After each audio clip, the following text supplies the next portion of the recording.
আসসালামু আলাইকুম ওরহমতুল্লাহি ওবারাকাতুহু। প্রিয় দর্শক শ্রোতা, আশা করি আল্লাহ পাকের অশেষ মেহেরবানিতে আপনারা সকলেই ভালো আছেন। রাসূলুল্লাহ সাল্লাল্লাহু আলাইহি সাল্লাম শবে কদর পেতে বিশেষ করে 5টি আমল করতেন।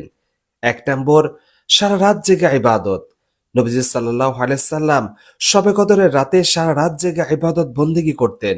নিজে ঘুমাতেন না এবং পরিবারের লোকজনদেরকে জাগিয়ে দিতেন।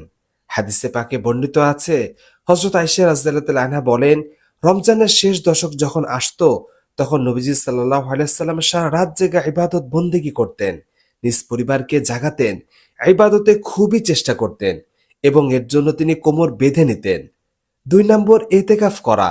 নবীজি সাল্লাল্লাহু আলাইহি সাল্লাম রমজানের শেষ 10 দিন এতেকাফ করতেন। হাদিসে পাকে বর্ণিত আছে, হযরত আয়েশা রাদিয়াল্লাহু তাআলা আনহা বলেন, রমজানের শেষ দশকে মহান আল্লাহ তাআলা তাকে মৃত্যুদান করা পর্যন্ত এতেকাফ করেছেন। তার স্ত্রীগণও এতেকাফ করেছেন। 3 নম্বর, কোরআন তিলাওয়াত করা। রমজানের বিশেষ একটি আমল এটি। শেষ দশকে আল্লাহ তাআলা নবীজি সাল্লাল্লাহু আলাইহি সাল্লামের প্রতি কোরআন নাযিল করেছিলেন। তাই রমজান মাস এলেই রাসূলুল্লাহ সাল্লাল্লাহু আলাইহি সাল্লাম এবং জিবরাইল আলাইহিস সালাম যৌথভাবে কোরআন তেলাওয়াত করতেন, একে অপরকে শোনাতেন। হাদিসে পাকে বর্ণিত আছে, হযরত ইবনে আব্বাস রাদিয়াল্লাহু তাআলা আনহু বর্ণনা করেছেন, জিবরাইল আলাইহিস সালাম রমজান মাসের প্রত্যেক রজনীতে তার সঙ্গে সাক্ষাৎ করতেন এবং তার কাছে কোরআন পুনরাবৃত্তি করতেন। সুতরাং শেষ দশকের রাতগুলো তথা কদরের রাতে বেশি বেশি কোরআন তেলাওয়াত করা, কোরআন অধ্যয়ন করা। 4 নম্বর, কিয়ামুল লাইল করা। রাসূলুল্লাহ সাল্লাল্লাহু আলাইহি সাল্লাম কিয়ামুল লাইল করতেন। তিনি কিয়ামুল লাইলকে কদরের সঙ্গে জুড়ে দিয়েছেন। হযরত আবু হুরায়রা রাদিয়াল্লাহু তাআলা আনহু বর্ণনা করেছেন, রাসূলুল্লাহ সাল্লাল্লাহু আলাইহি সাল্লাম বলেছেন, যে ব্যক্তি শবে কদরে ঈমান সহ সওয়াবের আশায় কিয়াম করে অর্থাৎ নামাজ পড়ে, তার অতীতের গুনাহ মাফ করে দেয়া হয়।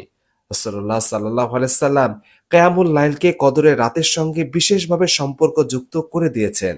তাই রমজানের শেষ দশকে তথা কদরের রাতে কিয়ামুল লাইল তথা নামাজ পড়া, নামাজে দীর্ঘ সময় দাঁড়িয়ে কোরআন তেলাওয়াত করা, লম্বা রুকু ও সেজদা করা। 5 নম্বর, বেশি বেশি দোয়া করা। রাসূলুল্লাহ সাল্লাল্লাহু আলাইহি সাল্লাম কদরের রাতে বেশি বেশি দোয়া করতেন। তাই আন্তরিকভাবে একনিষ্ঠতার সঙ্গে দোয়া করা, চোখের পানি ঝরিয়ে দোয়া করা। হযরত আয়েশা রাদিয়াল্লাহু তাআলা আনহা বর্ণনা করেন, একবার আমি রাসূলুল্লাহ সাল্লাল্লাহু আলাইহি সাল্লামকে জিজ্ঞাসা করলাম, হে আল্লাহর রাসূল, আপনি বলে দিন, আমি যদি লাইলাতুল কদর কোন রাতে হবে তা জানতে পারি, তাতে আমি কি দোয়া পড়ব? রাসূলুল্লাহ সাল্লাল্লাহু আলাইহি সাল্লাম বললেন, তুমি বলবে, আল্লাহুম্মা ইন্নাকা আফুউন তুহিব্বুল আফওয়া ফাফু আন্নি। হে আল্লাহ, আপনি ক্ষমাশীল, ক্ষমা করতে ভালোবাসেন, অতএব আমাকে ক্ষমা করে দিন।